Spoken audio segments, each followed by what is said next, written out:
after I signed the contract, now I have to look for a co-host. Huh? I don't have a co-host at this point.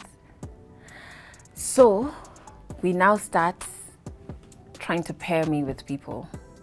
And it's hard. It takes months. Okay. First and foremost, hey, I want us to move real slowly in this period. I want to understand things. So you signed this contract, you're going to be the host for Drive. Mm-hmm. Tell me a little bit about 1FM and what it was coming and to do at that time. So 1FM was ahead of the game. I wish it was managed more intentionally because they would have, you see how people now are jumping on Africa is the noun, and 1FM was doing that in 2010. And even youth, that and a whole NRG radio thing, they were, yes. In 2010. What? We were only playing African music, only. Morning to night. Diamond, I feel, was made by 1FM. At least his presence in Kenya. Because our boss at the time, Alex, loved this song by Diamond called Mbagala. I hated it. I really don't enjoy Diamond's music. I really don't. But not to take anything from, not that he's not making music for me at Adele must love this. No, I keep it moving and I don't hate or whatever. I just say it's not for me. I keep it moving. Yeah. But so, and I only bring that up because my boss would be like, I want to hear that Mbagala song, and I'm like, what is this? You wanted the Eric Wanainas Atemis. Okay, at this time now I've crossed over. I'm listening to a lot of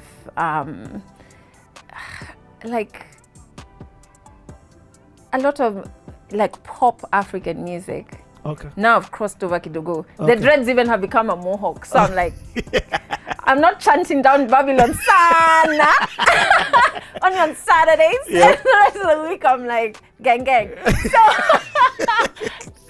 Okay. So more about this 1FM. So you're saying they're ahead of the game. They're playing African. Head of the game. African music only. Taking such a risk. Even now, no station has done that. People are still protesting for that to happen, isn't it? So they were ahead of the game.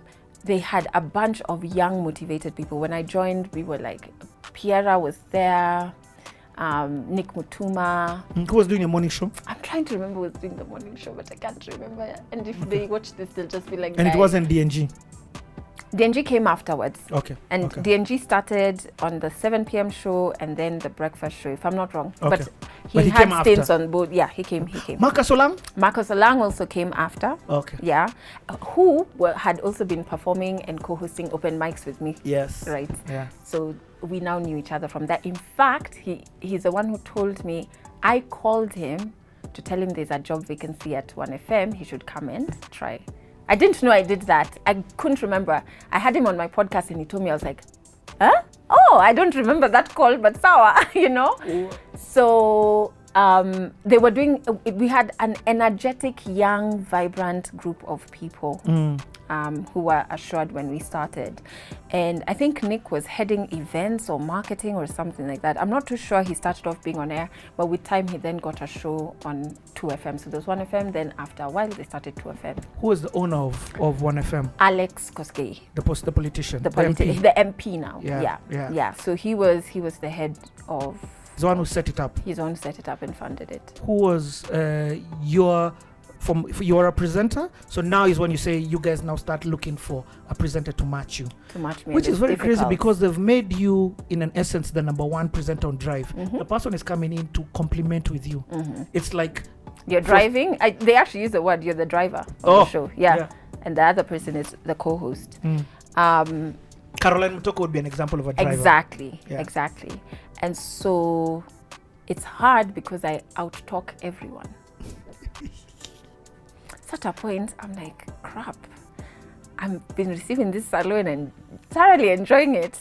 But what if I'm the problem? And what if these guys realize this chick is the problem? That's why we're not getting a co-host. You know? And then now maybe it becomes easier business-wise. Get rid of this chick. We'll get two guys. I'm freaking out. I'm like, so I'll have my first actual job for months? For a few months, and then the date to launch is quickly approaching. I think we launched in October or something. It's quickly approaching, and I'm just like, So at this time, they've also trained you on the desk and everything? Or you No, actually they hadn't. So somebody else is operating the whole desk. We're not on air yet. Yes. We haven't even gotten to that bit because the crisis is she doesn't have a co-host. Ooh. Right? Okay. So then one day, this guy walks into the office. It was set up, and so on his end, he was told about it, and he was like, "Hey, why not?" He's very carefree in that way, like knocking things off his bucket list. Like, so it was something that he was like, "Oh, I'm just going to do this for a while and say, yeah, I've been a radio presenter. On to the next." And he walks in to the boardroom. He sits. So we're going to meet, and then that afternoon try and pair. And then I walk into the boardroom, and he has like really cool, funky pants on. Right? I still remember the pants to date, and I say loudly, "Oh my God, I like your pants!" Again, I out-talk people, and I'm just loud. And we click from there, just click. But now my boss is like, he wants somebody who has like, he wanted a South African to do the show with me. So he's really trying to get like an African feel. So at points they're asking this guy to do South African, what are they called? Accents. It's hard. To be a comedian, it's hard. So then they just let us be. And when we record, you can hear that. These Chemistry. two click. These two absolutely click. And his name is Roy Sherry. And he's the one who produces all my video work to date. What? So finally, I get a co-host. I get a co-host who is other like me. And I say other in that I wasn't what was, and I still don't believe I'm palatable to, I'm not a mass Kenyan market product or brand. And this person also isn't. Yes. So we clicked like that, and then now we were allowed to just Be you. You know? So we then go on air. Can you remember when you went on air? I remember the date. I don't remember. I want to say August, September, around that time, I think. But what I remember is we used to celebrate like weird things on air, like World Chocolate Day. We'd have like tons of chocolate in studio. World Bikini Day, he came to studio in a bikini. What? That guy was extra. Mad respect. Roy and Sherry. Mad respect. Roy.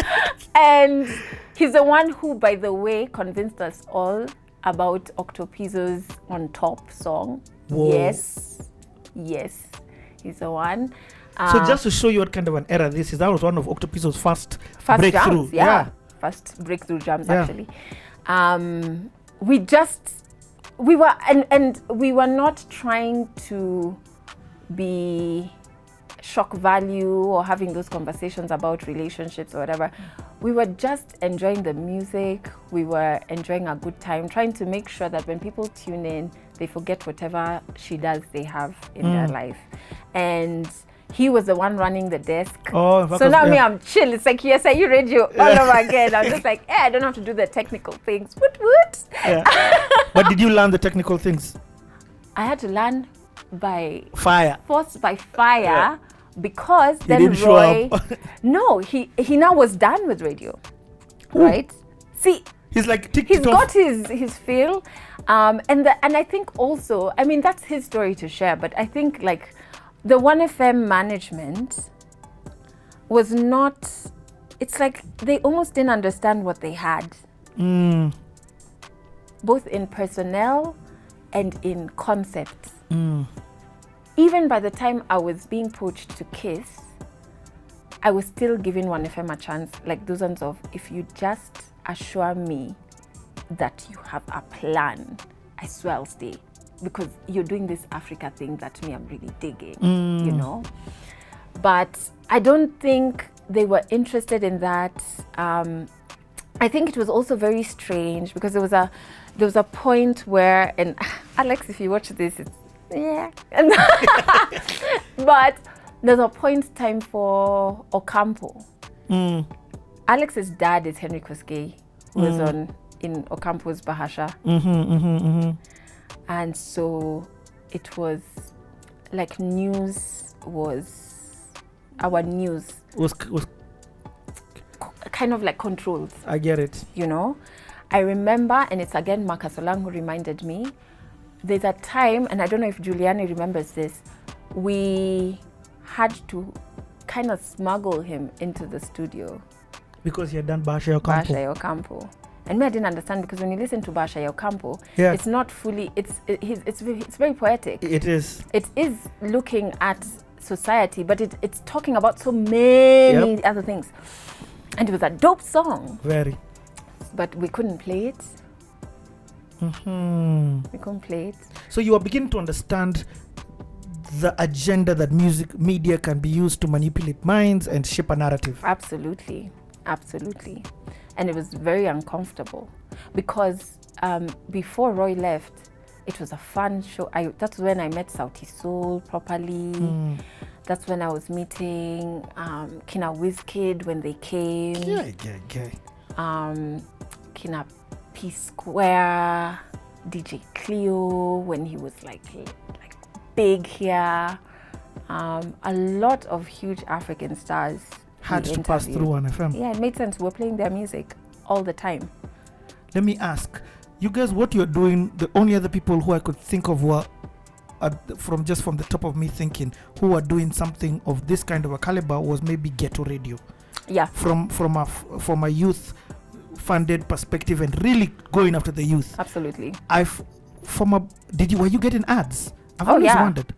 We were but also I think the reason why was the money coming in hard at the beginning is because we didn't have the right people, and it was like the decisions that were being made by management were very, for me on the outside looking in, and now that I am running a business, I'm like, they were very strange. Like, not a lot of emphasis on getting the right salesperson. But when we did get the right salesperson, I remember this guy called Ken. I remember my drive show, I had year-long campaigns. Somebody locks Fanta. I sold Fanta for a year. Yep. Sprite was on DNG's show for a year. Oh, I love it. DNG or Bamzi, one of them. Yeah.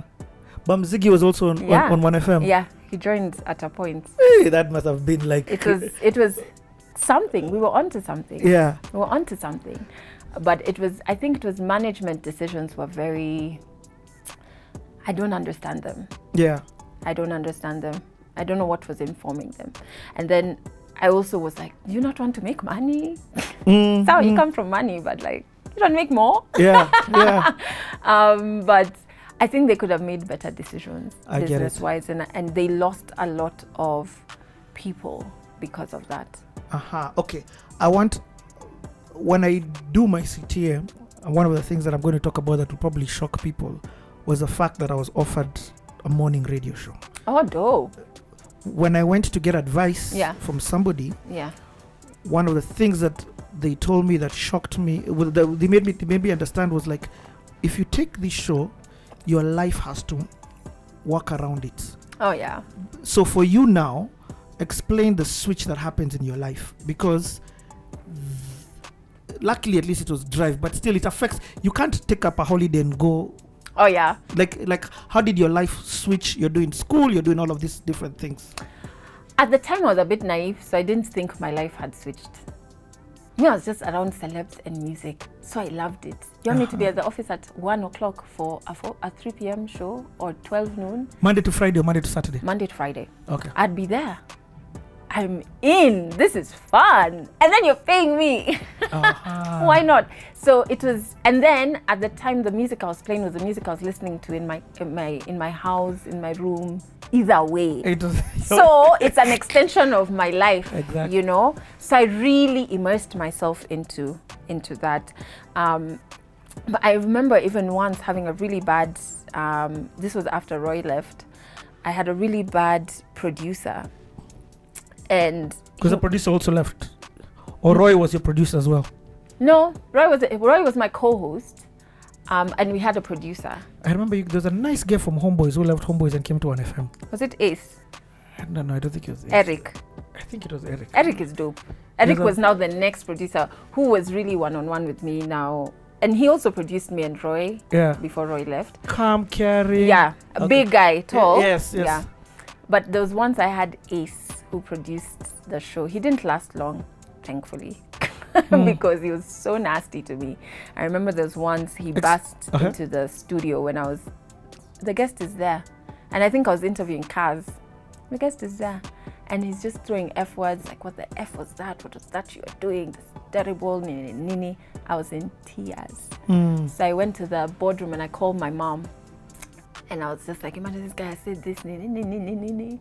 And I remember my mom told me, remember that's just a job. A job is not life. So you can come home anytime. Your mom is anytime you can walk right out of there. Don't ever forget that. Your mom is the star of your city. Yeah, but then he left before he could break me. Why? That's crazy, because now you're talking about in the workplace toxic authority or just toxicity, whatever the word is. My ancestors are they're loving the conversation, so they want to be included. That's it. So you're now young and you're experiencing this. Oh yeah. Was there young and inexperienced? Ooh. So you think you're less than. I didn't study this. I don't have the technical skills. I don't deserve to be here. I'm not a celeb. I don't look like what chicks in the industry look like. Crazy. Okay. So when somebody tells you that, it's so layered for you when you take it. You're like, I don't deserve to be here. What do you mean when somebody tells you? They're telling you this? No, when they tell you, now this guy tells you this. All this other about words. one show. Yes. It becomes about your entire life, your entire being. Yeah. Okay. That's crazy. That was... did you replace... Okay, no, He left, thank God. And then I think Eric came afterwards, who was a bit more caring. But I think the more people left, I did the show alone when Roy left. Yeah. So you weren't replaced, there was no Atiuko co-host? I tried. I think there was once even they brought for me JB Masanduku. Yeah. I can't remember who else they tried. And then the problems of the beginning came. I was out talking everyone. So they're like, just do it yourself. Yeah. So I did it alone. Very weird. When I interviewed DNG, same problem happened to him. Yeah. Sarah Hassan came and then just like, nah, forget it, man. Yeah. Because you're drowning down to the other person. Yeah. 100%. Is that your personality? Is that so actually let me ask this question, and maybe this fast forwarding. Your personality is very, I feel like you're type A with a lot of sanguine in it. You get what I mean? I feel like you're very strong. Actually, my therapist told me my personality. Sanguine is, so you're 80% of one and 20% of another. So I'm sanguine with 20% melancholic. Oh shucks, you don't even have call in you, eh? Yeah, but you're sanguine for sure. Yeah, sanguine comes out. Yeah, that's what like she says I am. Okay. Yeah. That can be an advantage as a radio host. Yeah. You know how to pick that energy, be the good vibes within and the I can talk to anyone. Yes. Absolutely anyone. Okay, so you didn't get a co-host, you didn't get a replacement. And then now I had to learn the desk. I really cast Roy. It's like, what? So now I had to learn the desk. But I did it. I don't know why I was so scared of it before. Because it's not hard. It's multitasking. Yeah. It's just your hands. By the way, at a point, you stop thinking. Your hands just know what's meant to go down when, and it does it without a conscious thought. Yeah. And for where you are going next, that was a huge skill to have. Huge skill. But before I left One FM, my mom then died. Yeah. So that's after 2 years being at 1FM. So my mom died in 2012. And I don't know if anybody... Hold on. Let's get our delicious food. Yes, we'll come back. We'll come back. Usisononeke, kumbuka aliyokutendea, usichoke kumsifu Bwana, inuka, nitakukimbilia